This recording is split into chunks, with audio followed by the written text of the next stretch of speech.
What's going on, people? We are on episode 3 of Man Like Dad. As you can see from this episode, this is about a fatherhood they did not warn me about. Whew, man, where to begin? Let's start from the top. The myth of Daddy's girl. Let's dissect this one right now. They told me, Daddy's girl, yeah, cool. She's gonna love you so much. She's gonna want you. She ain't gonna want mommy. She's gonna be all over you. She's gonna come to you all the time. But they didn't put this disclaimer in there. They didn't tell me that it will come much later on. Now, I knew that it wasn't gonna be immediate. Obviously, common sense, she ain't gonna know all of this straight away. She ain't gonna know who we are immediately like that in a separation sense. But they didn't tell me what would be till then. What would be until then. Now, let me tell you what it was for me till then. It was, put it this way, I felt like she was the president of the I Hate Daddy Club. Because she didn't want to know nothing about daddy. She didn't want me to hold her. She didn't want me to even look at her. I couldn't do nothing. The only time I could get near her is if I was feeding her or changing her pooey nappy. Tell me that ain't a violation. Man brought you into this world and man can't even get a hold, can't get a hug or nothing. So Milk Factory Mummy is the one getting all the loving. So she is mummy's girl to start with. No one told me about no mummy's girl stage for a girl. So that hit me. And the way it hit me, it was hard. It was like a train every day. Because think about it, I've waited my whole life for this moment to have my own little girl. Only for her to reject me. That's what it felt like, rejection. I remember certain times I was holding her and she was crying her eyes out and I was adamant not to just give up. And she was veins popping out her head. That's how deep this crying was. And then the moment she goes into mummy's arms, she's literally like,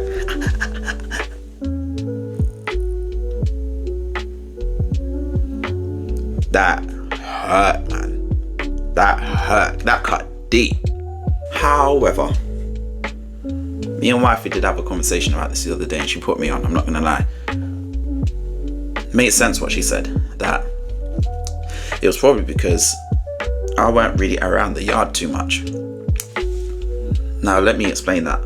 Like I said in one of my other videos, I was doing delivery driving with Yodel. Now, they sold me a dream. The dream that was sold to me was, you're gonna have your own hours. You're gonna start when you want. You're gonna finish when you want. You're your own boss. You're out there, no one's telling you what to do. Lies. Lies. And the real ones out there who have done that job will tell you the same thing. That is limited perks. They don't tell you in the first couple months. You get the route and you got to learn the roads. You got to know which road is what turning is where, what roads you can turn down, what roads you can't turn. It was long. For 2 months I didn't know where I was going, so I was starting early and getting home 10:30, 11 o'clock sometimes. It was peak. So baby girl's just about seeing me. I'll be lucky if she was awake when I got in, because you know, babies can't tell time, so they'll be going to bed whenever they want. But for the most time, I would miss her. And yeah, sometimes I get an early finish here and there, but it weren't enough. Clearly it weren't, because look what happened. But she was yearning for me. That's one thing I know for sure. Because there's one night I got home at like stupid o'clock. It was like, this particular time was about 11:30. And I'm walking up to the yard and I'm like, oh man, I've missed my girls. I didn't even get to spend no time with them or nothing. Like, and then I've opened the door. And as I'm walking through the passageway, all I can hear is and I was like, hold on, how comes baby girl still up now? And I walked in the bedroom and lo and behold, mum's trying everything to try and put her to sleep and she's squirming, proper squirming. And then she's a thumb sucker. So she saw me and then she was about to put her thumb in and she went and she starts crawling down the bed, left mummy in the bed at the pillows, came crawling down at the end, straight into my arms. And within seconds, I'm like, oh, baby girl. And then within seconds, I'm holding her. And then all I hear is,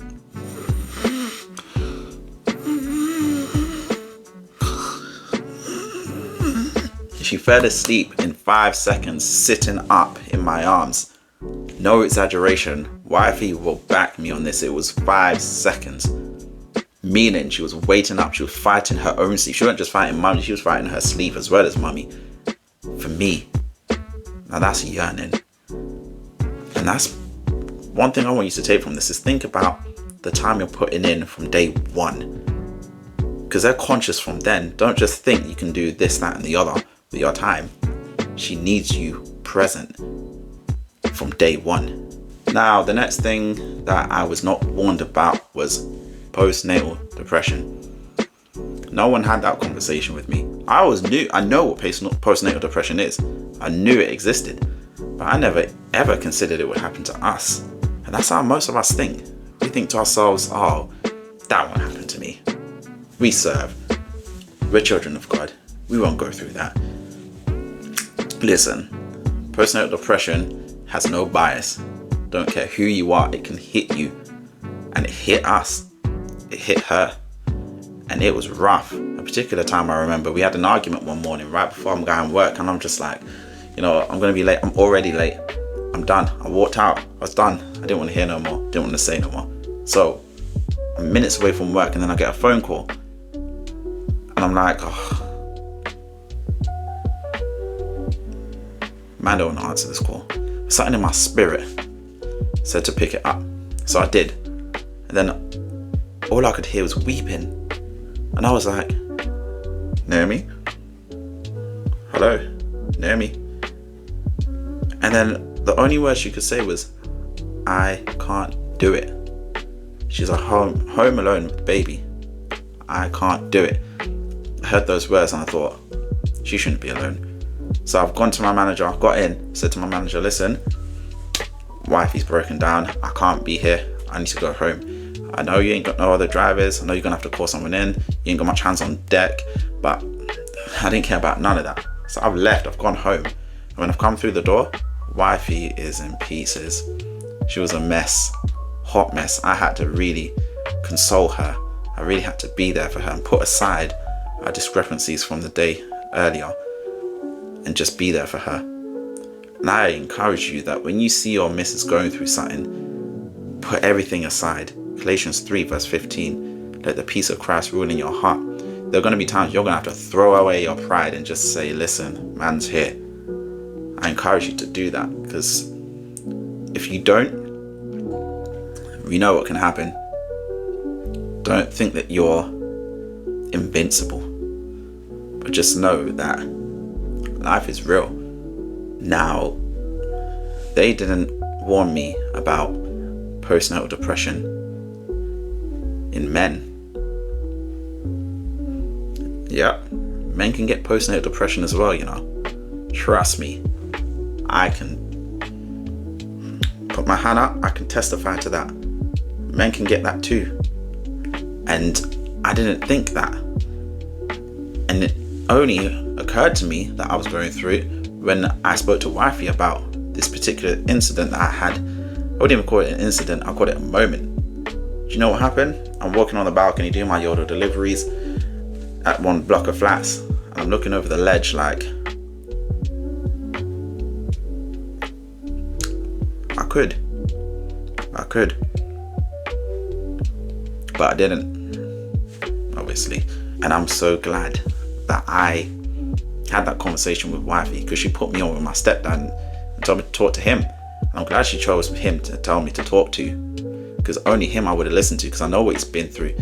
And no one else could have vouched for that feeling apart from him and his experiences. So I thank God for his life. And I urge you, if you're going through this, you may not know it until you've watched this now.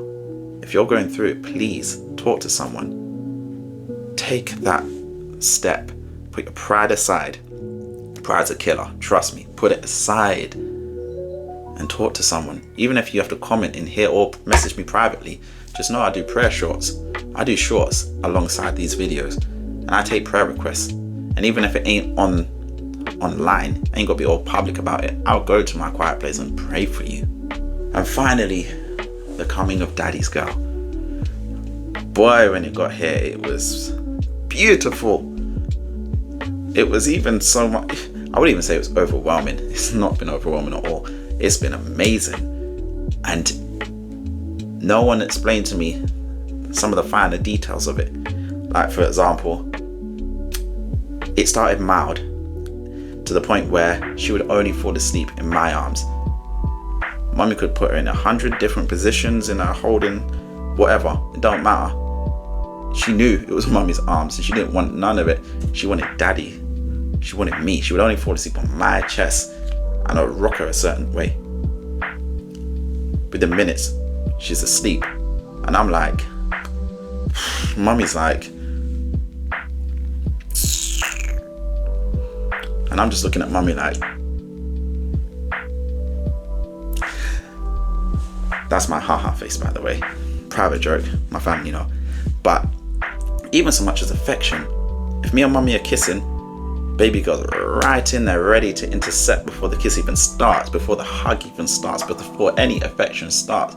She can catch a whiff of it from a mile off, and she will get right in there. And if she's missed it, she'll separate, and she will hug me, and she will literally say the words, "No, my daddy."